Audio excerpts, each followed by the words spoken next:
Assalamualaikum warahmatullahi wabarakatuh.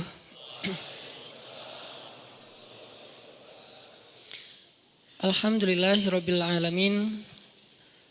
Alhamdulillahilladzi hadana li hadza wa ma kunna linahtadiya laula an hadanallah. Asyhadu an la ilaha illallah wahdahu la syarikalah. Lahul mulku wa lahul hamd wa huwa ala kulli syai'in qadir. Wa asyhadu anna Muhammadan abduhu wa rasuluhu la nabiyya ba'dah. Radina billahi rabba wa bi Muhammadin nabiyya wa bil islami dina. Rabbi syrah li sadri wa yassir li amri wahlul 'uqdatan min lisani yafqahu qawli.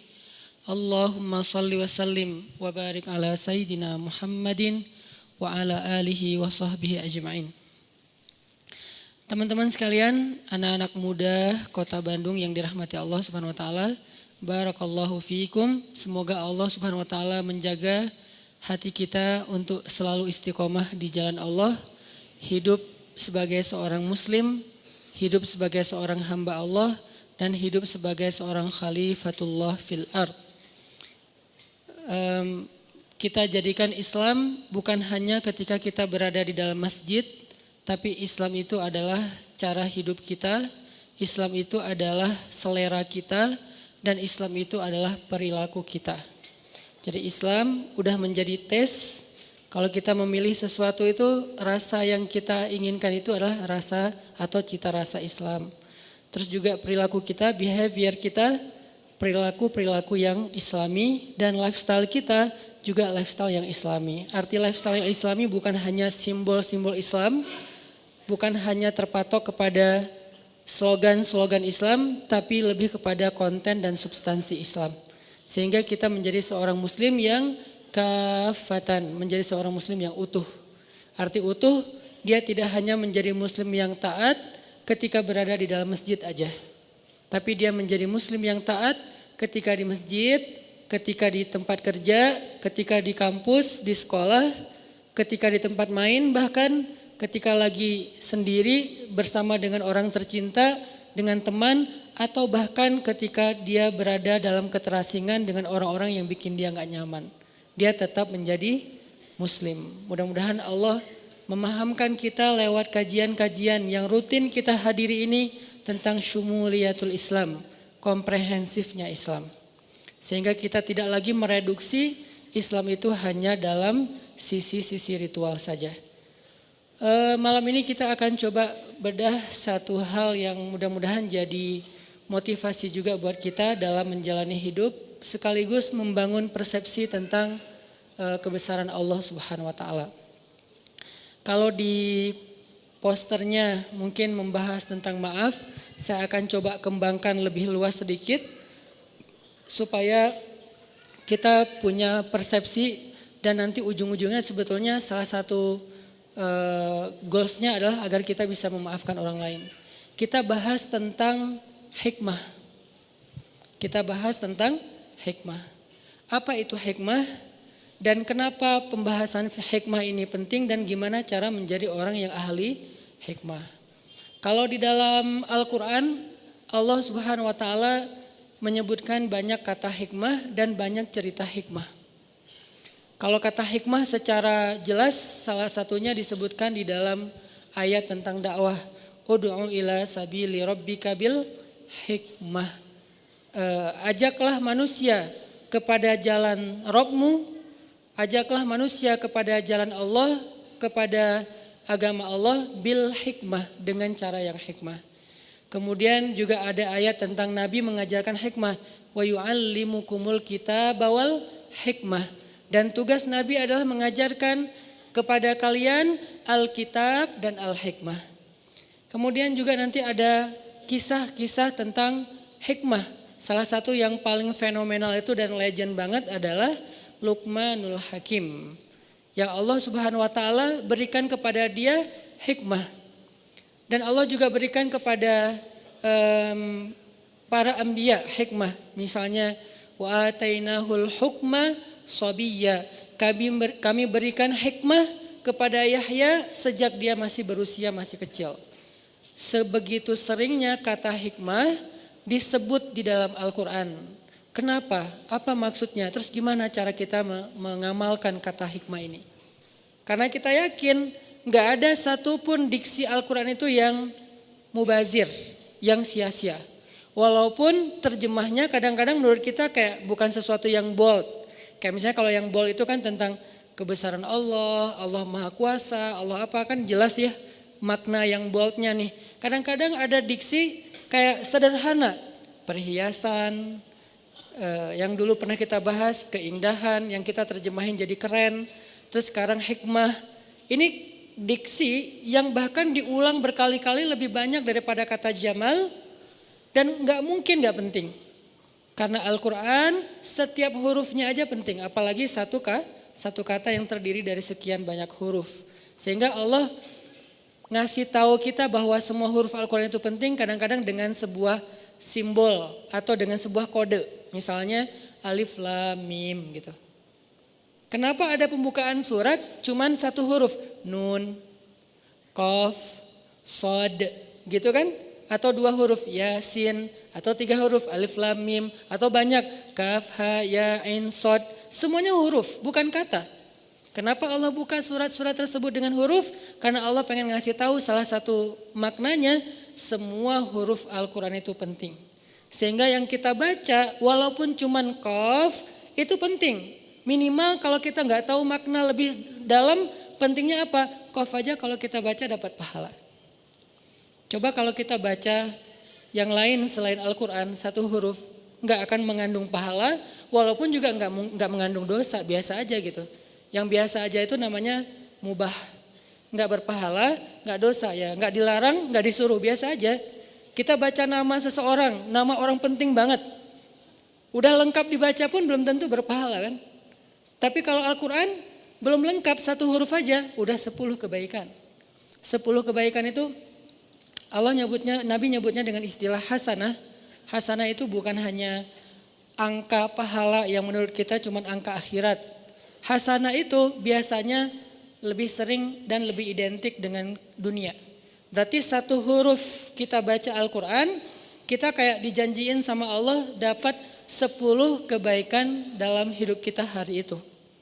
Misalnya pagi-pagi, qaf, udah 10 loh. Besok nun, lo ngapain sih? Cari berkah. Jadi cuma satu huruf doang. Kebayang satu huruf aja bisa sekeren itu gitu. Apalagi satu kata, kalimat, ayat, surat, juz, dan khatam, ini dahsyat banget. Ini kayak kode dari Allah, baca Quran itu gak sia-sia teman-teman. Kita gak bisa baca fasih aja dapat pahala yang utuh. Apalagi fasih maka dilipat menjadi 10 kali lipat. Beda banget dengan kita baca yang lain, walaupun membaca yang lain itu insya Allah kadang beberapa hal masih bermanfaat. Kayak baca buku atau baca majalah, baca WA, baca grup, baca caption orang di sosial media, baca komen mantan. Ya mungkin dia komennya motivasi, aku udah halal nih, kamu kapan gitu kan. Jadi kayak motivasi gitu kan. Itu kan motivasi juga, dan kadang lebih greget loh kalau dimotivasi mantan ya. Kayak pengen duluan, siapa duluan yang sukses gitu kan. Terus sudah sukses pengen bikin dia nyesel kan gitu. Niatnya dari awal udah gak benar. Oke, kita belajar tentang hikmah. Apa sih arti hikmah? Banyak, karena bahasa Arab ini punya makna yang sangat beraneka macam dan luas banget. Tapi salah satu arti hikmah yang sering banget diulang-ulang oleh ulama adalah hikmah itu kayak akibat, dampak. Dan by the way, akibat itu juga bahasa Arab, akibah. Wal aqibatu lil muttaqin. Artinya apa? Akibat atau kesudahan hasil yang baik itu adalah hak orang yang bertakwa kata Allah. Wal aqibatu lil muttaqin. Akibat artinya kayak hasil yang baik adalah hak bagi orang yang bertakwa. Itu sama kayak Allah berjanji, wa may yattaqillah yaj'al lahu makhraja wa yarzuqhu min haitsu la yahtasib. Wa may yattaqillah yaj'al lahu min amrihi yusra. Wa may yattaqillah yukaffir anhu sayyi'atihi wa yu'zim lahu ajra. Siapa yang bertakwa kepada Allah, Allah kasih jalan keluar. Siapa yang bertakwa kepada Allah, Allah kasih surprise, kejutan. Siapa yang bertakwa kepada Allah, Allah kasih kemudahan. Siapa yang bertakwa kepada Allah, Allah hapuskan dosa-dosanya. Siapa yang bertakwa kepada Allah, Allah lipat gandakan balasannya, rewardnya, jazanya. Ini semuanya disebut dengan akibah. Disebut dengan hasil, akibat. Walaupun arti akibat dalam bahasa kita mungkin sedikit lebih ringan. Kalau dalam bahasa Arab, akibah itu artinya kesudahan, hasil. Wal akibatul lil muttaqin, berarti hasil yang baik adalah hak orang yang bertakwa. Jadi bisa dibilang hikmah itu agak mirip dengan makna akibah atau akibat, kesudahan, efek. Nah, kalau di dalam ayat tentang dakwah, maka arti hikmah itu adalah orang yang bijak itu, orang yang hikmah adalah orang yang kalau dia berdakwah, dia ngomong, dia bikin caption, dia komen, dia mikirin efeknya. Bukan mikirin maunya. Ini kurang hikmah. Mungkin kalau kita terjemahin lebih luas lagi, hikmah itu bijak kalau bahasa kita. Hikmah itu bijak. Orang yang ahli hikmah, bahasa Arabnya disebut al-hakim. Luqmanul hakim, Luqman yang bijak sana. Berarti orang yang bijak itu adalah ketika berdakwah, dia mikirin efek dari caption saya ini apa? Efek dari komen saya ini apa? Efek dari cara ngomong saya, sikap saya, program saya atau apapun yang kita rencanain itu apa? Terhadap dakwah. Ini namanya orang yang ud'u ila sabili rabbika bil hikmah. Bukan cuman pengen mengekspresikan maunya dia, ini kurang bijak nih. Misalnya lagi ngejos kan, ngomong aja terserah dia mau terima atau enggak. Nah ini enggak mikirin efek. Terserah orang mau nerima atau nolak, terserah dia. Yang penting saya kan udah ngomong. Nah ini namanya agak sedikit belum matang menurut saya. Kenapa? Karena dia masih berdakwah untuk nunjukin sikap dia. Kalau dia tuh bold, kalau dia tuh ngejos, kalau dia tuh orangnya pemberani, orangnya misalnya sangat loyal kepada agama, pengen nunjukin doang kalau dia itu orangnya hebat gitu. Nah ini belum bijak. Kalau orang yang bijak, dia nggak mikirin tentang ekspresi pribadi, dia mikirinnya, ini keterima nggak ya yang saya sampaikan? Ini kira-kira waktunya tepat nggak ya? Ini momennya udah pas belum ya? Ini kira-kira dia ngerti nggak ya kalau ngomongnya seberat ini atau serumit ini gitu? Ini namanya orang yang hikmah. Ud'u ila sabili rabbika bil hikmah. Ajaklah orang kepada agama Allah dengan bijaksana. Arti dengan bijaksana, kita tuh harus mikirin banget apa ajakan yang buat orang insya Allah akan nyaman. Kemudian dia bisa faham, lalu dia nerima. Ini salah satu di antara arti hikmah. Tapi yang kita akan bahas bukan hikmah dari sisi itu, karena itu agak berat. Lagian itu bukan untuk dipraktekin sehari-hari, lebih ke orang yang memang khusus berdakwah atau apa gitu. Yang kita pengen bahas hikmah dalam kehidupan kita sehari-hari. Karena arti hikmah itu adalah efek, akibat, atau kesudahan, atau kejadian yang berlaku setelah sesuatu. Maka hikmah dalam kehidupan kita sehari-hari itu artinya adalah apa hal yang akan Allah tunjukkan setelah ini. Nah ini nih arti hikmah. Makanya kan kita bilang ambil hikmahnya aja, kan suka gitu kan ya. Ambil hikmahnya aja. Itu kalimat nasihat tuh bijak banget loh, tuh keren banget dan penting tuh. Bukan sekedar basa-basi untuk bikin orang yang lagi kena musibah lebih sabar. Bukan basa-basi, itu nasihat yang mungkin diambil dari hadis-hadis yang banyak terus jadi satu kalimat sederhana. Ambil hikmahnya aja. Artinya tunggulah kejutan dari Allah, sesuatu yang baik sesudah ini, itu maksudnya. Dan orang yang ahli hikmah adalah orang yang paling sabar untuk menunggu kejutan itu.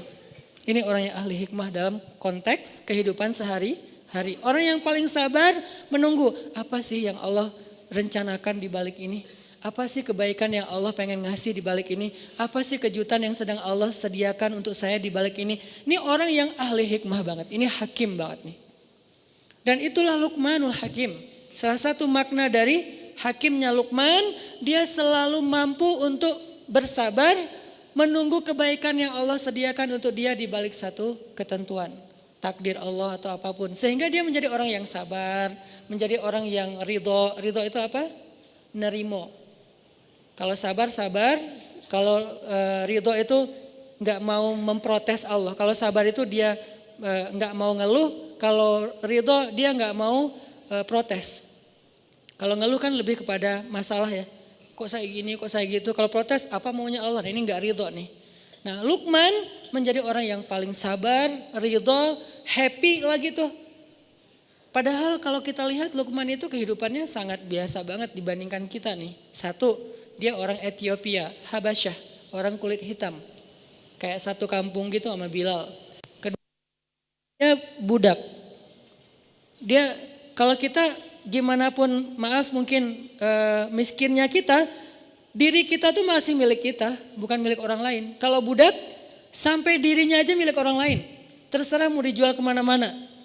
Bahkan kalau dia nikah, dia hanya boleh menikah dengan sesama budak yang istrinya juga milik orang lain, milik tuannya. Kita kadang-kadang sebagai orang yang mungkin kerja di orang lain, ngerasa sebagian dari waktu kita itu milik perusahaan, milik atasan kita, yang dia yang nentuin, kamu harus masuk kerja, kamu nggak boleh cuti dulu sekarang, kan gitu kan. Kalau Luqman itu lebih dahsyat loh. Seutuhnya dirinya, waktunya, bahkan kehidupannya milik tuannya. Dia gak punya hak apapun.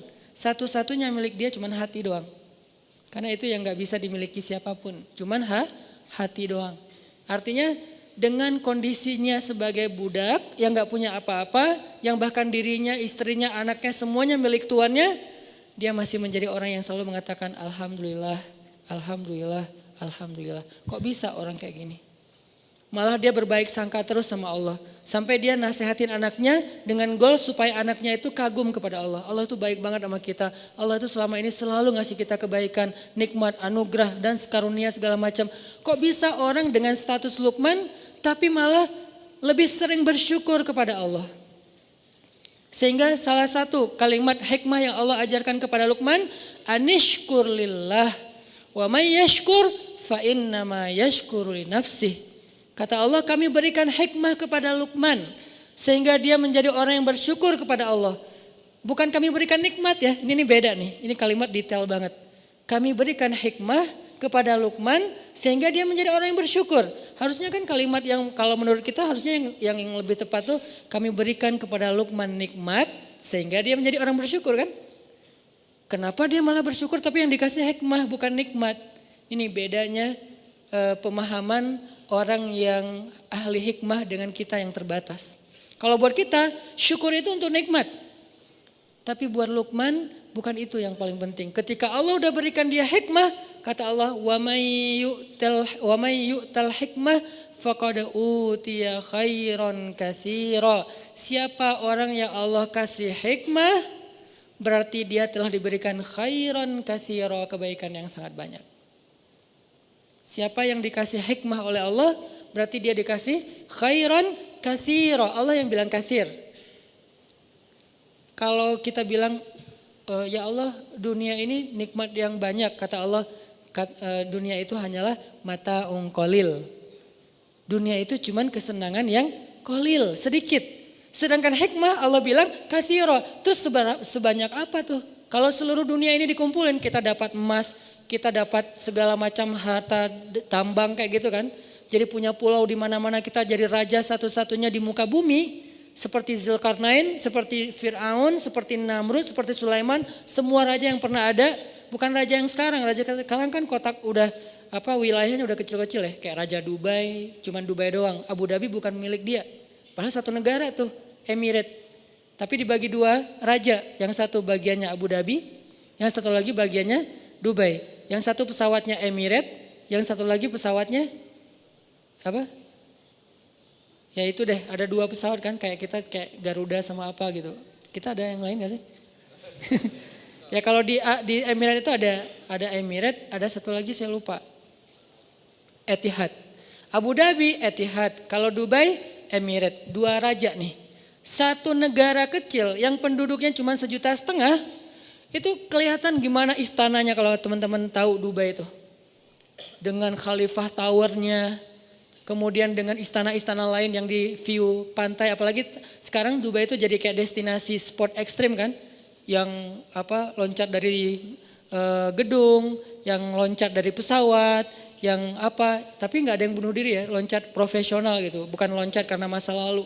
Terus kayak kalau itu banyaknya di Jepang, Korea itu loncat dari masa lalu. Kalau di Dubai itu profesional. Itu punya 2 orang doang loh. Bisa kayak wah kaya banget ya. Tapi kata Allah mata on qalil, itu mah sedikit. Apalagi cuman dapat wilayah kecil, dapat dunia aja, Raja Saudi, Raja Dubai, Raja di Eropa kan banyak kerajaan juga tuh. Mereka digabung semuanya kerajaannya di depan Allah, kata Allah mata qalil, dikit. Terus giliran hikmah kata Allah khairan katsira, kebaikan yang banyak. Itu kebayang enggak tuh seberapa banyaknya? Ini logika iman dengan logika kita manusia biasa.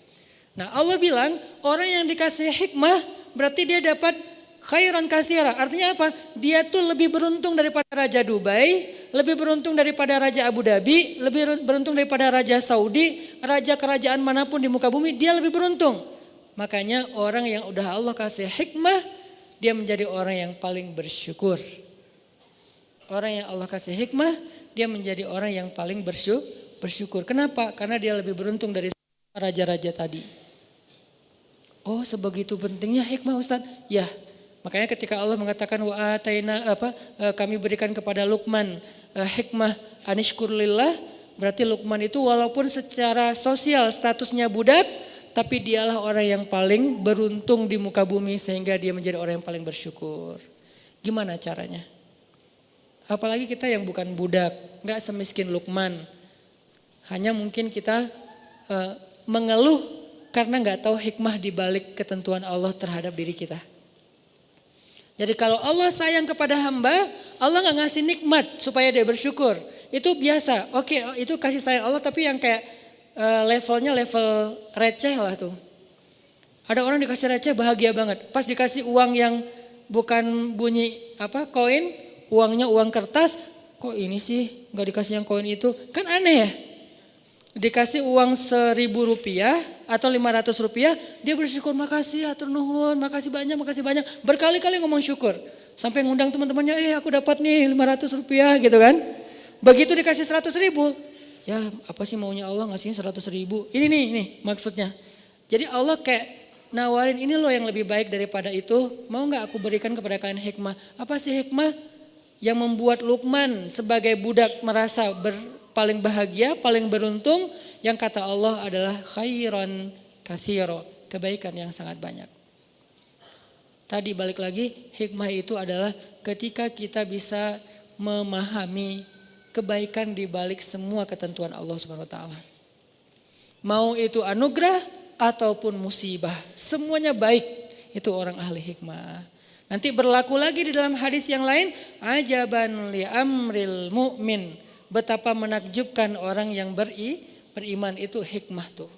Hidupnya semuanya baik, dikasih anugerah baik, dikasih musibah baik, sehingga dikasih anugerah dan musibah buat dia semuanya diungkapkan dengan ridho. Bisa ridhonya dalam bahasa sabar, bisa ridhonya dalam bahasa syukur. Intinya dia ridho, saya terima ya Allah, saya terima ya Allah. Kan nerima itu enak ya. Saya terima nikahnya kan enak kan ya. Masa saya tolak nikahnya, kan gak ada akad kayak gitu kan. Jarang banget ada yang orang ngomong saya terima nikahnya tapi cemberut. Jarang kan? Saya terima deh nikahnya. Gak ada kan orang kayak gitu. Rata-rata saya terima nikahnya tuh kayak calon mertua belum selesai ijab kita udah kabul gitu kan. Saya nikahkan, saya terima Pak gitu kan. Saking kayak lagi semangat banget gitu. Kadang-kadang kalau ada orang yang calon mertuanya mungkin orangnya kebiasaan pelan-pelan kalau ngomong. Ananda, saya sebagai ayahnya panjang ininya, atau kadang-kadang si MC-nya prolognya kepanjang banget, kapan akan nikahnya, keburu gempa, keburu apa, keburu kiamat gitu kan. Terus saya nggak sempat nikah lagi, pengen cepet-cepet. Makanya kalau si penghulunya bijak biasanya akad dulu nanti baru ceramah, biar mereka udah tenang dengerin nasihat. Beda dengerin nasihat tapi deg-degan. Ini akad jadi nggak sih? Ini akad jadi nggak sih? Udah sejam ceramah teh. Kenapa ini ceramah kesannya kayak dilama-lamain dan penceramahnya masih muda. Jangan-jangan kan bahaya banget gitu. Makanya pengen akad itu segera udah beres akad, si ceweknya kan hadir gitu kan. Duduk di sebelah, dengerin nasihat nasihat tentang pernikahan, khutbah nikah, itu tenang banget. Artinya saya terima ya Allah tuh kita kayak berakad dengan Allah. Ya Allah apapun yang kau berikan saya yakinlah itu kebaikan buat saya terima. Raditu billahi robba itu artinya.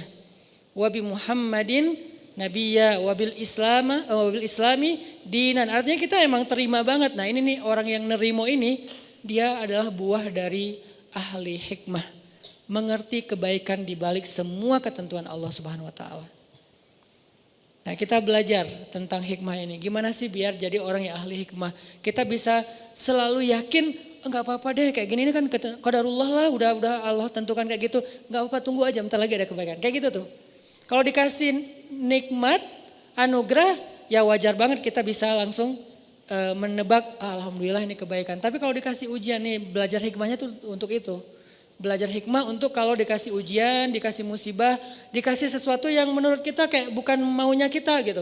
Kan sering banget ya dalam hidup kita Allah tentuin sesuatu yang bukan maunya kita. Saya juga sering kayak ngerasa gak enak sama Allah. Ya Allah maafin saya kemarin udah salah sangka, kemarin saya ngeluh, kemarin saya salah paham, kemarin saya gak ngerti, kemarin saya ngomongnya gak baik. Pas Allah tentukan begini dalam hidup. Adegan paling kecil aja dalam kehidupan kita. Kita rencanain ini yang terjadi yang sebaliknya. Kita rencanain apa yang terjadi sebaliknya. Padahal kita udah ikhtiar maksimal dalam kerjaan, dalam kuliah, dalam apapun. Itu sering banget. Dan biasanya kalau kita sabar dikit, nanti kita akan tahu. Sabar ini artinya bukan diam ya. Sabar ini artinya jangan melenceng. Itu arti sabar.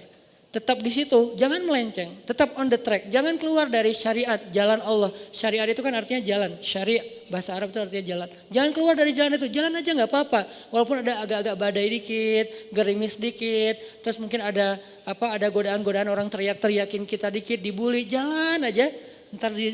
Bentar lagi kita akan ngelihat hikmah kebaikan yang Allah sediain.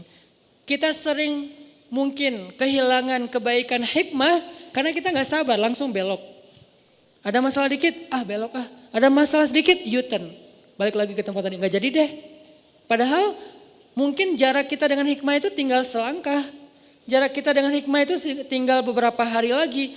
Setahun udah berjalan tinggal sehari lagi. Putus asa namanya, balik arah.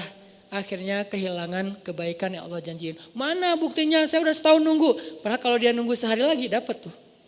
Sehari doang. Cuman kan kita nggak pernah tahu ya berapa lama. Dan itulah challenge-nya tuh di situ. Gimana dong Ustaz kalau kita nggak tahu? Justru kalau kita tahu namanya bukan hikmah. Karena hikmah itu sengaja Allah sediakan buat mereka yang yakin bukan yang tahu. Mereka tahu setelah mereka yakin. Bukan mereka yakin setelah mereka tahu. Yakin dulu ntar kamu akan tahu. Akan ngelihat buktinya. Nah ini yang disebut dengan iman. Jalannya hikmah.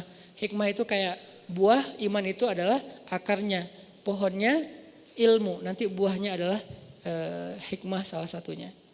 Jadi gimana caranya kita jadi orang yang gak gampang ngeluh ketika Allah uji, gak gampang putus asa, gak gampang berbalik arah, gak labil, tetap jalan di situ. Dan kalau perlu level paling tingginya, begitu Allah kasih musibah, bersyukur. Emang gak gampang sih, saya juga belum berhasil.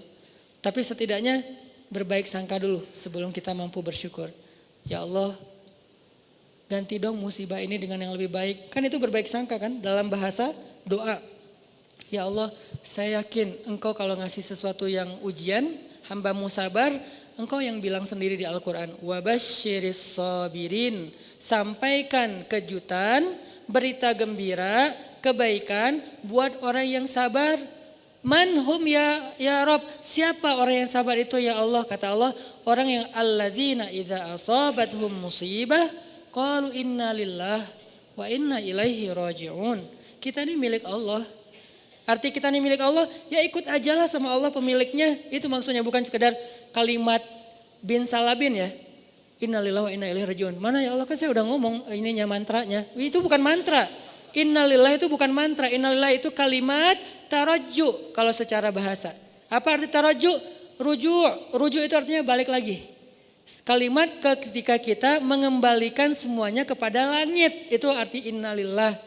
Kalau kita belum mengembalikan ke Allah, berarti belum innalillah. Walaupun kita udah ngulangin teks itu berkali-kali. Innalillah wa inna ilaihi rajiun. Tapi apa sih maunya Allah nih? Innalillah wa inna ilaihi rajiun. Gak rela banget sih innalillah wa inna ilaihi rajiun.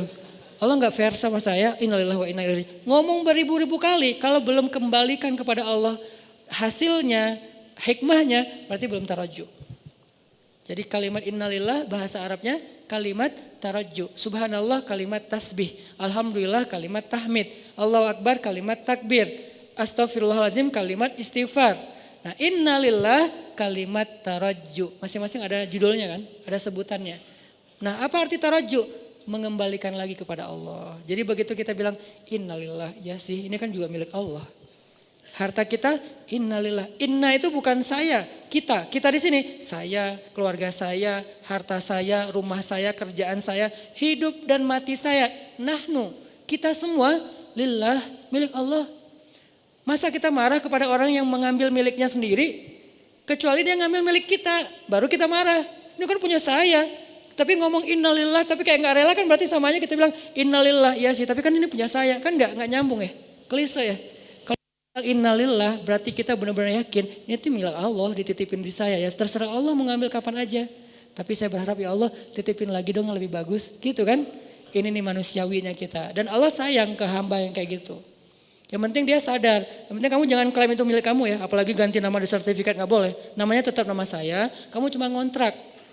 Begitu nanti kata yang pemilik rumah, kontrakannya ini udah habis, aku ambil ya rumahnya. Oh ya gak apa-apa, saya boleh ngontrak rumah yang lain yang punya tuan yang lebih bagus. Itu Allah suka kayak gitu. Yang gak Allah suka, enak aja nih kan saya udah tinggal di sini setahun. Gak boleh kayak gitu.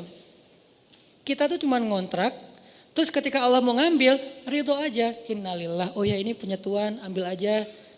Boleh gak saya tinggal, saya gak punya rumah nih. Boleh gak saya tinggal di rumah bapak yang lebih bagus? Oh boleh itu ada apartemen saya lebih bagus di pusat kota. Boleh gak apa-apa. Tinggal aja di situ. Kalau orang nanya nih rumah siapa? Jangan bilang rumah kita. Ini namanya gak taraju kan? Bilang rumahnya bapak fulan, rumahnya teman saya, rumahnya siapa misalnya kayak gitu. Begitu datang setahun lagi, Mas kayaknya anak saya baru nikah mau dipakai apartemennya. Saya ambil gak apa-apa. Oh ya gak apa-apa Pak. Emang milik bapak. Saya malah bersyukur setahun udah dipakai gratis. Gitu kan? Tapi saya mau tinggal di mana ya Pak? Kan gitu kan ya? Oh ya udah nanti saya cariin, ada yang lebih bagus. Cuman anak saya nggak suka. Mungkin buat bapak, buat mas lebih nyaman. Yang mana ditunjukin? Mau pilih yang mana? Oh yang ini boleh nggak? Ternyata lebih gede lagi. Kayak gitu aja terus. Allah tuh baik sebetulnya. Udah kita ngontrak gratis. Ketika Allah ambil, itu Allah mau mindahin kita ke yang lebih baik. Masalahnya kenapa nggak dapat? Karena kita udah ngeluh dan marah-marah kepada si pemilik kontrakan. Akhirnya jadilah kita homeless, nggak punya apa-apa. Padahal kalau kita mau ridho dikit, gak apa-apa ini memang punya bapak, dikasih yang lebih bagus nanti tempat tinggalnya. Ini yang disebut dengan hikmah. Insya Allah nanti kita lanjutin lagi setelah sholat isya. Kita lanjutkan tentang hikmah. Yang tadi arti hikmah itu adalah belajar untuk memahami kebaikan di balik sebuah peristiwa. Terutama peristiwa-peristiwa yang buat kita tuh kita hindarin, kita gak suka. Peristiwa yang kayaknya musibah, bencana, ujian kayak gitu-gitu, kita belajar memahaminya. Nah yang namanya hikmah, dia gak bisa difahami kecuali dengan dua syarat. Satu, berbaik sangka kepada Allah atau iman. Kedua, sabar karena dia gak bisa seketika. Kita akan ngerti hikmah kalau kita gak sabar. Karena biasanya hikmah itu baru kita mengerti setelah beberapa lama. Nah dalam proses menunggu beberapa lama sampai kita ngerti maunya Allah apa, kebaikan dan kejutan yang Allah sediakan itu apa, yang dibutuhin itu adalah sabar. Sehingga ulama mendefinisikan salah satu di antara makna sabar, intizarul faraj min indillah.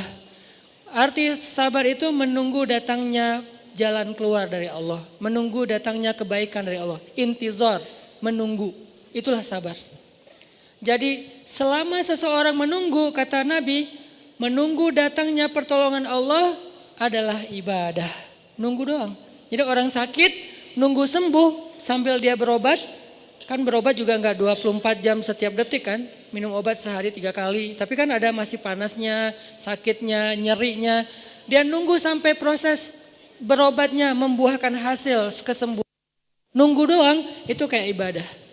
Kayak kita sholat, kayak kita zikir, kayak kita tilawah. Nunggu doang. Begitu juga ketika kita dikasih ujian, musibah, soal harta, soal fisik, soal perasaan, kan 3 kan.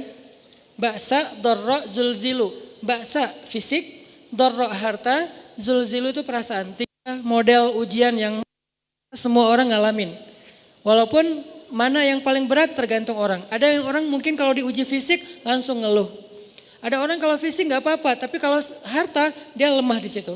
Ada orang fisik nggak apa-apa, harta nggak apa-apa. Kalau perasaan dia langsung habis. Nggak kuat kalau diuji perasaan. Diuji perasaan itu apa? Banyak. Bisa diuji perasaan tentang rasa cinta, bisa diuji perasaan tentang rasa benci, bisa diuji perasaan tentang rasa marah, yang namanya perasaan. Cinta, benci, marah, kangen, itu semuanya ujian. LDRan itu zulzilu, terguncang. Apalagi LDRan habis akad nikah, itu lebih zulzilu lagi, berapa skala Richter gitu kan, guncangannya tuh. Karena zulzilu itu zalzalah, idza zulzilatil kan itu artinya guncangan. Cuman maksud guncangan di sini guncangan perasaan. Nah, orang yang menunggu datangnya pertolongan Allah, kebaikan yang Allah janjiin, nunggu doang itu udah ibadah. Dan itu disebut dengan intizar, penantian itu sama dengan sabar. Penantian itu sama dengan sabar. Dan kita nggak akan ngerti hikmah sebelum kita bisa benar-benar komitmen dengan 2 hal tadi. Berbaik sangka sama Allah. Pasti ada kebaikan di setelah ini. La'allahu khair, la'allahu khair. Inna lillahi wa inna ilaihi raji'un. Yang kedua, dia sabar. Nungguin sampai datangnya pertolongan Allah. Nah, ini namanya hikmah. Kalau kita terbiasa mengerti hikmah teman-teman, sampai ke tingkat yakin ada hikmah, yakin ada hikmah, yakin ada hikmah. Kemudian kita dikenal dengan Al-Hakim, orang yang bijak, karena selalu yakin kepada hikmah-hikmah yang baik di sisi Allah, maka hidup kita itu gak ada buruknya, semuanya baik. Ajaban li amril mu'min, inna amrohu kullu khair. Semua urusannya khair, baik. Kenapa? Karena dia ahli hikmah, selalu yakin kepada kebaikan di balik suatu ujian. Serumit apapun dan seburuk apapun ujian itu, seberat apapun ujian itu, seenggak logis apapun ujian itu, pokoknya ada kebaikan. Mana contohnya Ustadz? Salah satu contoh cerita hikmah yang paling kontroversi adalah cerita hikmahnya Nabi Khidir.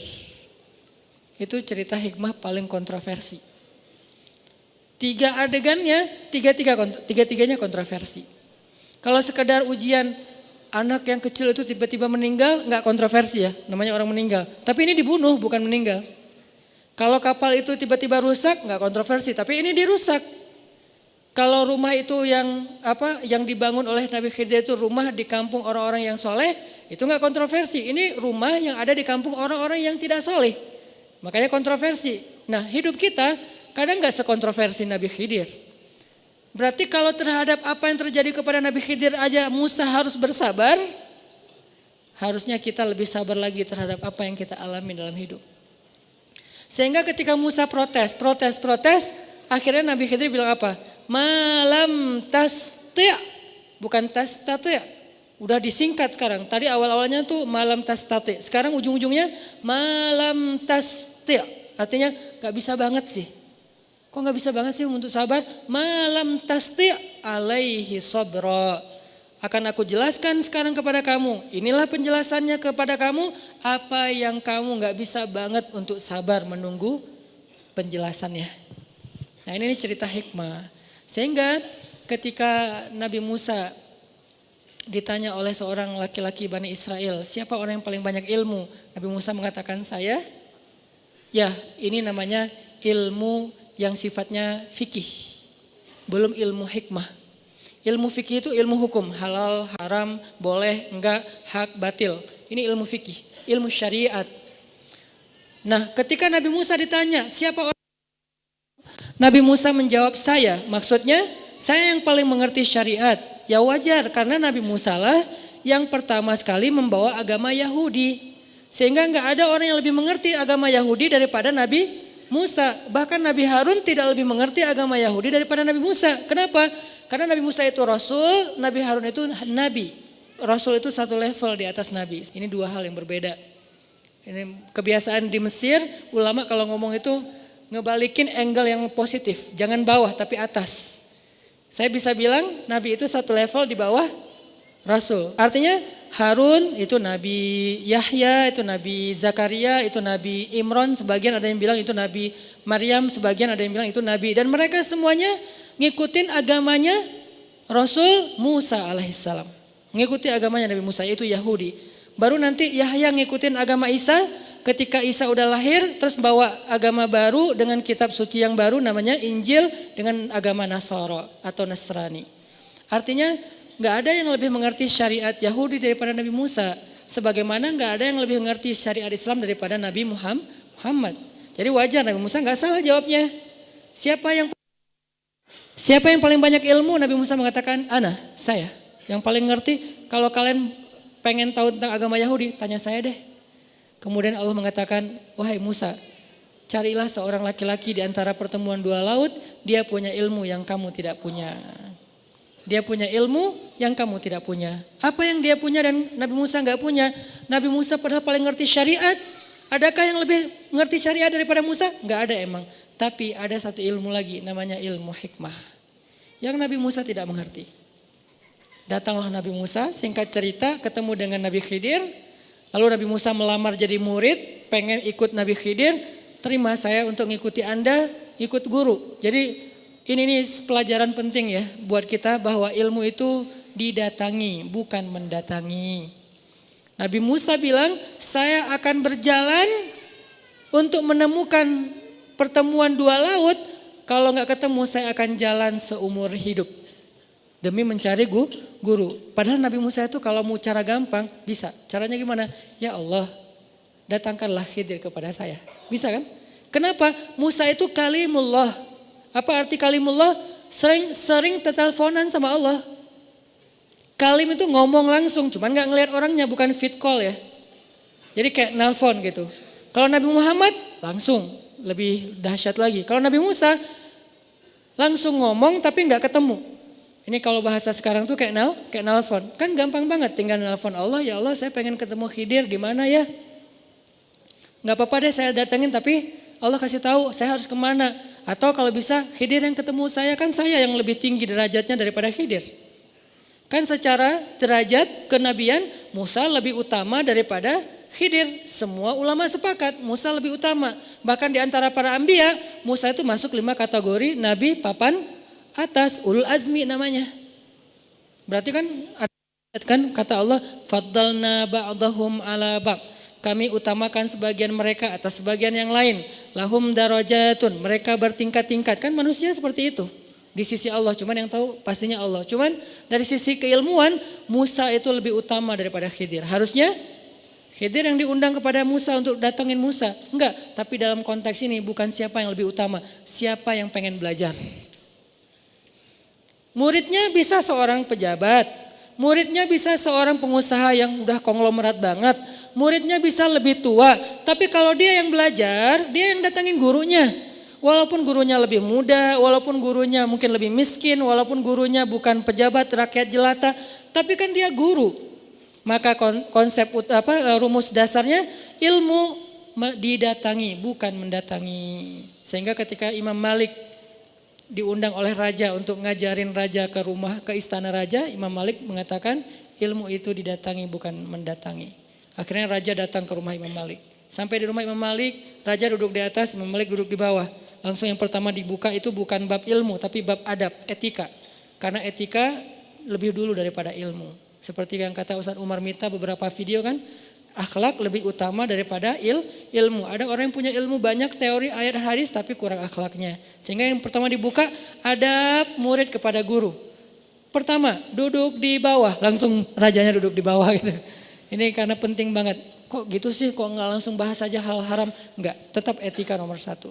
Akhirnya Nabi Musa jalan nyari Nabi Khidir. Pas sudah ketemu, pengen ikut guru, saya boleh nggak ikut engkau wahai Tuhan, saya pengen belajar ilmu kepadamu. Apa jawaban Khidir? Kamu nggak akan sabar sama saya. Jadi yang mau diajarkan Nabi Khidir kepada Musa, sabar menunggu hikmah. Bukan tentang ini halal Musa, ini haram. Enggak, Musa udah ngerti itu. Ini agama Yahudi itu harusnya gini, kamu salah konsepsi. Enggak, karena konseptor agama Yahudi itu adalah Allah, kemudian yang menyampaikannya Musa. Ya udah gak ada masalah dengan syariat. Sekarang masalah hikmah. Kamu gak sabar sama saya. Bagaimana kamu akan sabar terhadap sesuatu yang kamu gak ngerti? Nah ini nih, bersabar terhadap sesuatu yang kita gak ngerti. Kalau ngerti wajar dong kita sabar. Misalnya Allah bilang, ya kamu saya uji ya karena nanti mau dikasih yang lebih bagus. Sabar banget kan kita? Kayak cerita saya misalnya hilang motor 21 juta, gak apa-apa ya Hanan, aku ambil 21 juta ntar dikasih motor yang 31 juta. Oh siap ya Allah, sami'na wa ata'na, kan gampang kan ya. Allah gak ngomong gitu, pokoknya diambil aja. Apa maunya Allah? Tapi kan saya gak ngerti, itu disebut dengan hikmah. Sabar terhadap sesuatu yang kita gak ngerti. Kalau kita ngerti itu bukan hikmah, itu wajar banget. Kata Nabi Khidir, bagaimana kamu akan sabar terhadap sesuatu yang kamu gak ngerti? Kata Nabi Musa, saya akan berusaha, izinkan saya untuk mencoba, saya akan bersabar. Kata Nabi Khidir, kalau gitu syaratnya kamu boleh ikut saya tapi nggak boleh komen.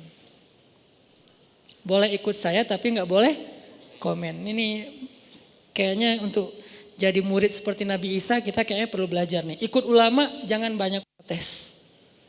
Kalau mau protes biar sesama ulama. Kita sebagai murid jangan protes ulama. Kalau kita berbeda pendapat dengan ulama, boleh dengan satu syarat. Karena kita mengambil pendapat ulama yang lain, bukan mengambil pendapat pribadi. Ini salah. Kalau menurut kita, kalau kita ngomong gini, saya nggak setuju dengan ustadz itu, karena menurut saya itu salah. Tapi kalau kita ngomong gini, saya nggak setuju dengan ustadz itu karena menurut ustadz ini. Nah, ini kan memilih dua pendapat ulama ya. Nah ini boleh, nggak apa-apa dan itu fair. Karena Islam itu mazhab, banyak mazhab. Saya nggak setuju dengan misalnya sholat yang nggak pakai kunut karena menurut kiai saya kunut itu adalah, nah ini boleh. Atau sebaliknya, saya nggak setuju dengan kiai yang kunut karena menurut ustaz saya nggak masalah karena kita memilih pendapat ulama. Tapi kalau kita bilang saya nggak setuju dengan doa itu karena menurut saya, kita siapa?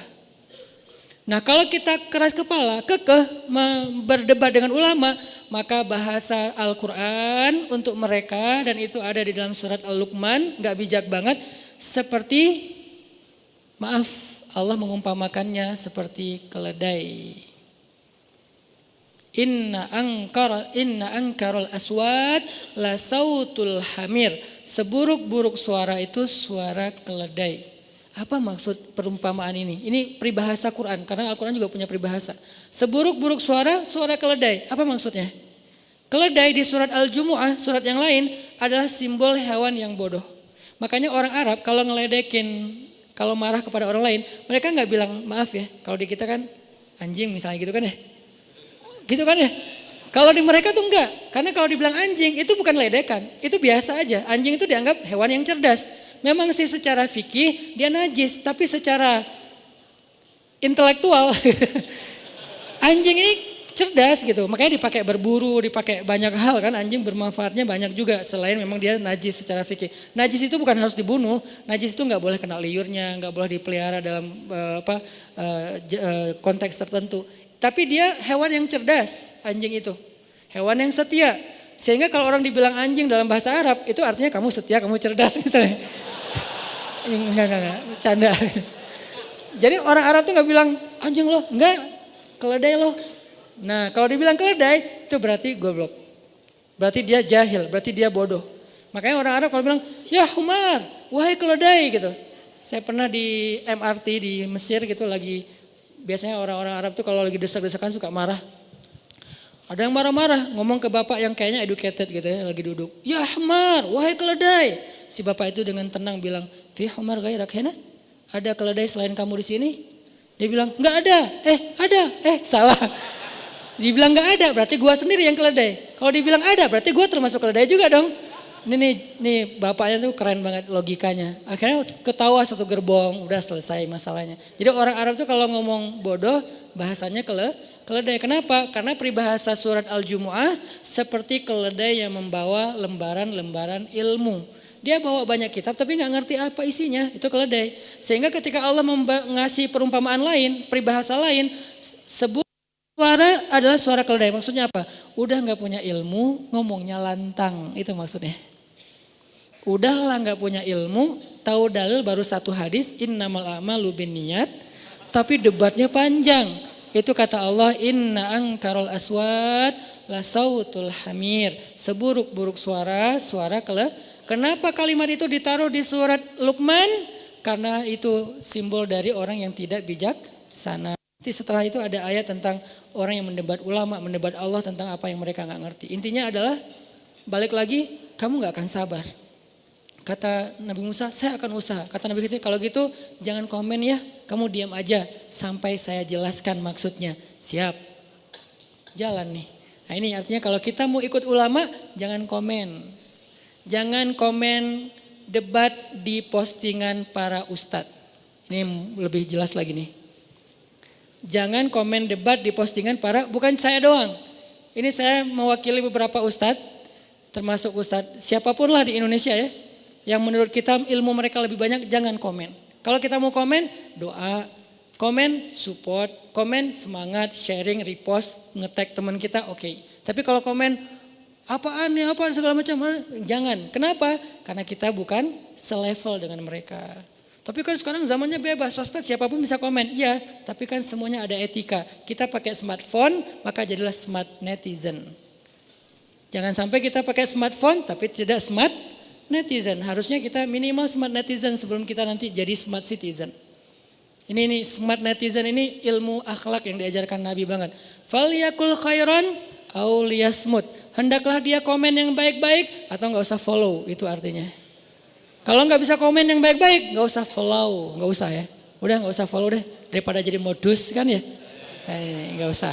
Ini artinya jangan komen di depan, di hadapan ulama kecuali yang baik maksudnya. Nah jalan nih Musa, jalan ketemu laut. Khidir itu kan secara bahasa Arab panggilannya Nabi Khadar kan, orang Arab manggilnya Khadar, di Indonesia Khidir. Arti Khadar itu green, bukan Hulk ya. Green di sini karena kemanapun Nabi Khidir jalan, negeri yang tadinya tandus gersang jadi hijau. Jadi gerakan Go Green itu mungkin foundernya adalah Nabi Khidir gitu. Dari zaman dulu. Karena kemana beliau pergi jadi hijau, subur, berkah gitu. Sehingga orang semuanya sayang sama Nabi Khidir, senang sama Nabi Khidir. Ada Khidir lewat semuanya pengen menjamu di rumahnya. Kenapa? Rumah yang dimasukin Nabi Khidir berkah. Ternak yang ditunggangi Nabi Khidir berkah. Tiba-tiba jadi bisa ngeluarin susu. Tiba-tiba ternak itu jadi gemuk. Ini Khidir. Asal usul dari nama Khidir. Gak tahu nama aslinya apa. Ini kayak nama panggung kalau kita ya. Kayak nama sosmednya gitu. Cuman gak ada underscore, udah aja Khidir. Terus jalan, ketemu laut, pengen nyebrang. Pas mau nyebrang, ada kayak bukan rakit, perahu kecil. Nabi Khidir minta izin kepada pemilik perahu, boleh kami numpang nyebrang? Karena Khidir ini udah viral, semua orang tahu. Anda siapa? Saya Khidir. Oh ya silakan. Biar perahunya berkah, malah gratis kan, supaya dapat berkah. Kayak postingan terakhir yang berkah, bukan angkanya. Tapi kadang-kadang kita nyari berkahnya gitu. Udah aja, kadang-kadang kan kalau hitungannya hanya angka, begitu nggak berbayar atau bayarannya kurang kita anggap rugi kan ya. Padahal kalau nyari berkah, kadang-kadang begitu bayarannya kurang di sini, kita ikhlasin karena niat pengen nolong, nanti Allah ganti yang lebih besar. Ini pentingnya berkah nih. Jangan hanya mencari angka, walaupun angka tetap sesuatu yang memang diperbolehin dalam agama. Jalan nyebrang, nggak perlu bayar. Berdua sama Musa jalan nyebrang sampai ke tujuan, udah nyebrang. Sebelum Nabi Khidir turun, Nabi Khidir ambil sesuatu alat untuk ngelubangin kapal. Orangnya diam aja, dilubangin terus nama Nabi Khidir. Sampai udah bocor, masuk air, pergi aja. Musa ngeliatin, maksudnya apa?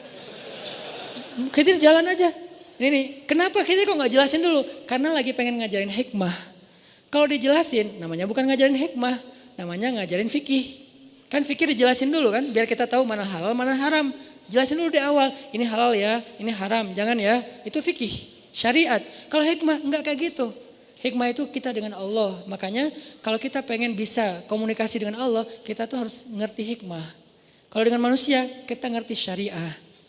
Dengan manusia syariah, makanya syariatnya kan suka gitu kan bahasa kita ya. Syariatnya sih gitu, tapi hikmahnya Allah yang tahu. Nah, artinya komunikasi dengan manusia halal, haram, hak, batil, boleh atau enggak itu syariat. Oke, itu penting. Tapi ada satu lagi, komunikasi dengan Allah hikmah.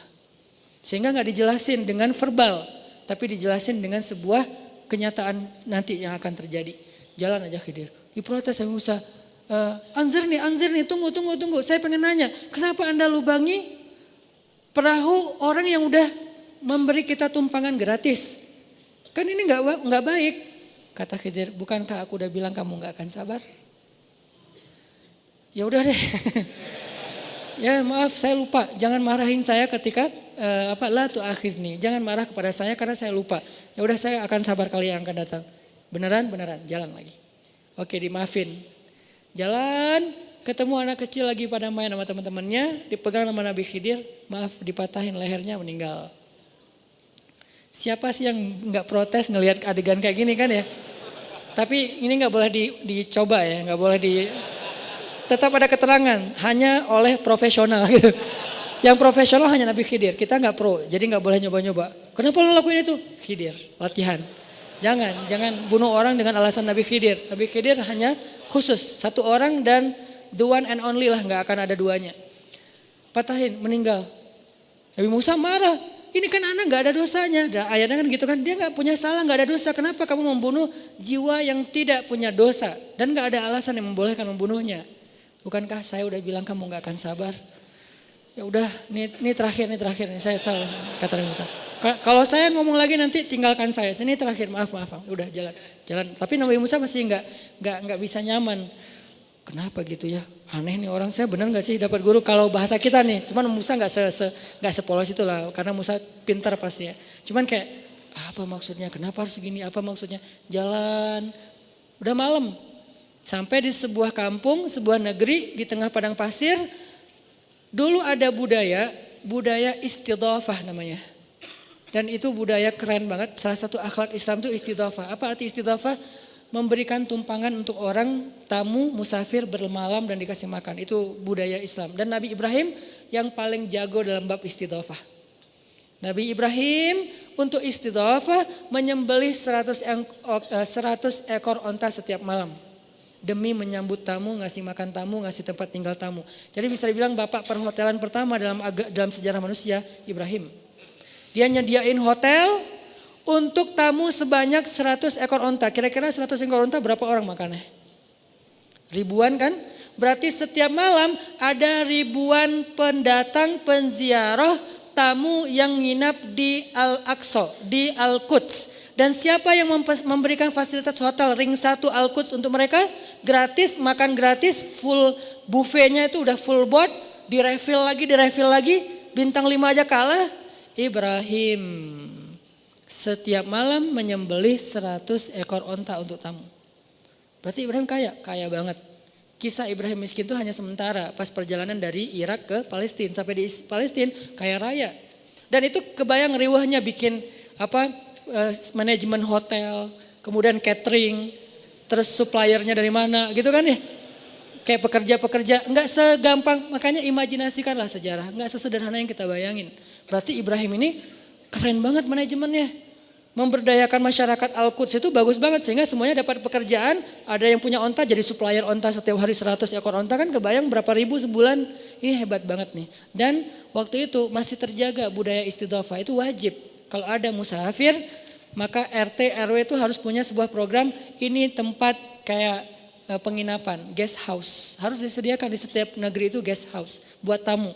Nah datang ke sebuah negeri gak ada guest house-nya. Ngetuk pintu rumah orang gak ada yang bukain. Semuanya pelit. Gak mau istidhafah dan itu aib dalam sejarah. Gak boleh kayak gitu. Akhirnya mereka terpaksa nginep di sebuah rumah yang udah roboh. Hampir roboh gitu. Rumah yang gak jadi gitu. Kalau kata teman-teman tuh BCA, bangunan Can Angges gitu ya, yang belum jadi gitu. Udah nginap aja. Tapi ini bukan bank ya, ini hanya istilah gitu. Udah aja di bawah nginap, dingin-dingin, terus hujan. Pagi-paginya pas sudah selesai nginap di sana, akhirnya Nabi Khidir malah kayak renov gitu. Rumahnya dibangun lagi sampai bagus. Seharian kerja udah capek. Nabi Musa bilang, harusnya kamu minta ongkos nih untuk kerjaan ini. Kenapa? Soalnya kan mereka pelit sama kita hitung-hitungan. Kamu juga harus hitung-hitungan. Nabi Khidir mengatakan, hadza firaqu baini wa bainak. Inilah perpisahan aku dengan kamu. Salah ngomong Nabi Musa, gak sabar ya. Karena gregetan, masa sih mau bantu orang yang pelit. Akhirnya inilah perpisahan kita. Sekarang aku akan jelaskan kepada kamu semua hikmah di balik peristiwa yang kamu gak sabar menunggu penjelasannya. 1.